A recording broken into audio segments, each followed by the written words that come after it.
Shut up and sit down.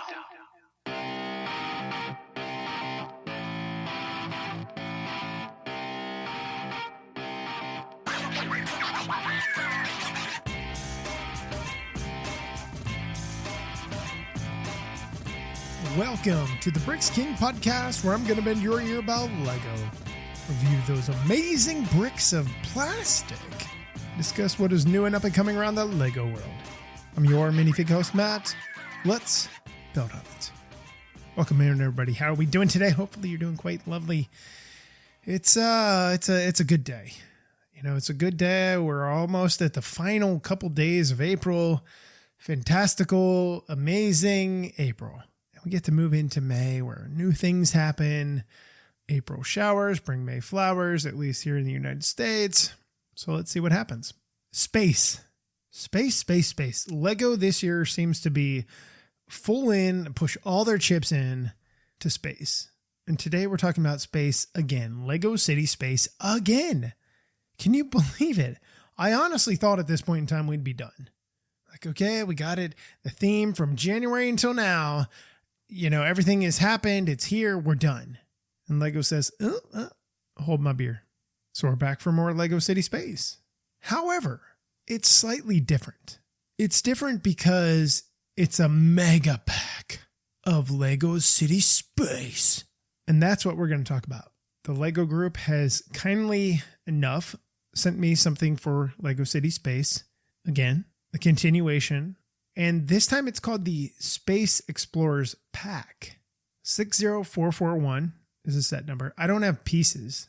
I don't have parts. I don't have the part count. I don't have any of that. And the reason is it's a 3-in-1 super pack. So Lego has decided, and we've seen this before, they've decided we're going to take 3 sets. Small, smallish, and medium. We're going to throw them all into one pack. And you're going to get it for a pretty cheap price. But you get to launch your Lego City Space stuff off into the galaxy. So ideally, this thing would cost roughly around $35, 35 euros is what I would say. So the 3 sets that are in it, we've talked about 2 of them. We have not talked about the one because it's a polybag. So we've talked about the Interstellar Spaceship, which is 60430. Cool thing. Love it. Great set. Speed brakes on it. We're going to hit it again real quick. Nice little build. And we have the Space Construction Mech, 60428. Solid little mech. Fun for building, tearing things down, building things up.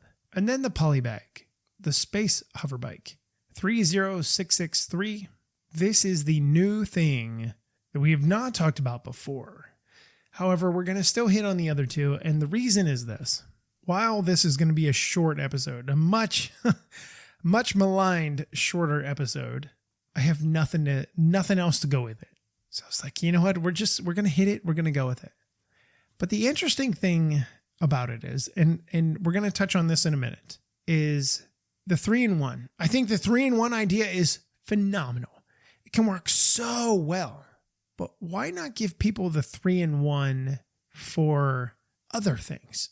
I don't want a polybag. Nobody wants a polybag. If you're a completionist, meaning you're collecting all the sets across that wave, that theme, that year, whatever, you're going to get them all. Ninjago Completionist started in 2012, 2013? Still going strong. I mean, they're getting magazines. They're getting figures that they can't get in the US. Bricks by Mind, Ninja Whip, talking about those 2. And there are many others. But why go small? Why not do this grandiose 3-in-1 super pack? If you're going to call it a super pack, you can call it a 3-in-1 pack, a 3-in-1 mediocre pack. Obviously, nobody's going to buy a 3-in-1 mediocre pack. The product, the product stuff there is the marketing. Product marketing is like, yeah, no, we can't do that. We can't tell people we have mediocre things. We need to tell people it's super. It's not a mediocre pack. It's not an average pack. It's not a medium pack. It's not a small pack. It's a super pack. But it's not really a super pack. So let's bust it down. So the new set to this, like I said, is the Space Hover Bike. Everybody's like, oh, Space Hover Bike. Oh, it sounds fascinating. I'm so excited by this. Oh, it's so amazing. Is it though? And I say it like this. We have a minifig that comes with a blue outfit here. Fine. Great. Wonderful. And a tiny little rock build. I'm not going to go over the minifig because we've seen it before. It is a female minifig, but she does only have one face. We've seen the coloring and stuff like that before. The only little set build that comes with it is a little triangular plate that has some bricks and stuff on it. And then you get 2 crystals. You get a lower crystal and you get an upper crystal. And that's it. Nothing else to it. Nothing special. Nothing incredible. You just get a tiny little crystal. Now, the fascinating thing behind this is the build of the bike, the little space hover bike. It is on a plate, a simple little, it's a 2x, oh my goodness, what did I say? 2x10, 2x8, my apologies. A 2x8, and it's kind of reminiscent to something else that we've seen in Lego City Space recently in some of the other sets we have talked about. And the one that I'm referring to has to do with the Space Science Lab, because the engines, if you will, the thrusters of that space bike, well, it's not a space bike, it's for the handicapped individual that can, I listened to something like this on a podcast not long ago. I don't think they're called handicapped anymore. And I don't want to use the word disabled. That sounds wrong as well. Anyway, somebody that uses a wheelchair device. That is what the minifig was using in that set, the Space Science Lab 60439. It was a fun set, right? It was a cool little build, connected. You could have this whole big space colony idea going on. You could buy multiple of these and put different things in it. You could go in and be like, you know what, I'm farming in this one. You know what, in this one, I'm growing sheep. I don't know, whatever you want. In this one, I'm growing human heads. I don't know. How cool would that be? You know what? If I go to a convention and I see Lego City Space or something similar to that, and somebody is growing minifig heads out of the ground, dude, you're getting a little mini build from me. I'm telling you right now, that is gangbusters right there. Anyway, so in the build of the Space Science Lab, they had this little section where the wheelchair abled individual, anyway, the green guy, rolled up, could fly this thing around. The only difference between that, I shouldn't say the only difference, the minimal differences between that piece and the one that I'm holding in my hand right now is that the engines in the front, okay, the little 1x2 sloped kind of tile grill piece, instead of it sloping at a downward angle, it's sloping at an upward angle here. Lights are the same, the little camera doohickey attachment is the same. The idea behind it is identical. The build is obviously different. So on this one, the new one here, there is a joystick that is here in the middle. And then you have your, of course, we have to have the charged battery piece back here with the 1x1 round tile on top with a battery print. And then behind that, it just kind of slips off. But what they do is they use the piece, and I'm going to date myself here. They use the piece that connects horses, okay, Lego horses, even cows. It's been a while since I've seen a cow. But they have the cutout in the middle of the animal.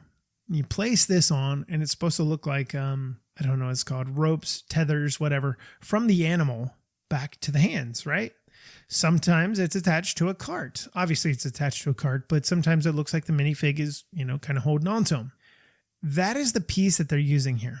And it's essentially creating a safety net of a sort, kind of like a roll cage to a certain degree on each side of the minifig so that they can't just fall out. It makes it feel a little more finished than what it actually does look like. It's really not that finished. It's kind of very, I can fly this thing around, but there's not much else to it. However, it does have that, so it does feel a little bit better, and it is sloped along the back to give it a finished feel. However, honestly, the other one, I don't want to say it felt better because it wasn't as complete. Obviously, it didn't have as many pieces. The issue I have with this is it's kind of bland. For a poly bag, it's fine, but I wouldn't have put this in a super pack. You could give me a $30 set in a super pack. I'm buying it. And other people will buy it too. Now, completionists are going to love this. They're going to be like, oh, I got it. I couldn't find the poly bag. Oh, I got it. Poly bags seem to be a pain in the butt to find sometimes. But now they got it in the super pack. The set is not horrible. It's just not great. It's a copycat, or is the other one a copycat? I wish we would have something a little bit different. Maybe give me a different head. Give me a different color spacesuit. Something. So we talked about the space construction mech already on a previous episode. And that was a cool little guy. I love that little mech. It kind of fits in with the DC/Marvel. And I know they're not the same, but DC/Marvel kind of ideas with the mechs, with characters and stuff like that. The Wolverine mech, haha. I will keep him built forever until the day I die. Or my wife throws it in the trash. However, gorgeous build. Simple, simplistic, fun, easy, playable, done. And that's what they want for kids. And that's it. The interstellar spaceship we had talked about as well. The reason I love this thing, it's sleek. God, it's so sleek. You've got your battery compartment that is in the middle of the section here. But the funny thing about it is not just a regular battery compartment. When you push it down, it extends the wings, flaps, whatever you want to call them, in the rear, and it just creates a fun little effect so that everything opens up and you're like, oh my God, that is so cool. So it's a fun little idea behind it. You get to see the thrusters in the back open up. You do have speed brakes here, just behind each of the wings that open up. They do have a slight tilt to them in the rockers that they're using here. The wings are kind of narrow in comparison, but this thing is meant for extreme transport, fast transport. This is not your cargo interstellar spaceship. This is an attacking spaceship. That's what it is. It does have a HUD that is in there as well. You do have printed pieces that are for the intakes for each side of the wing. Huge canopy glass piece that is in here. It's just a fun little build. Plus you get your little flyer guy.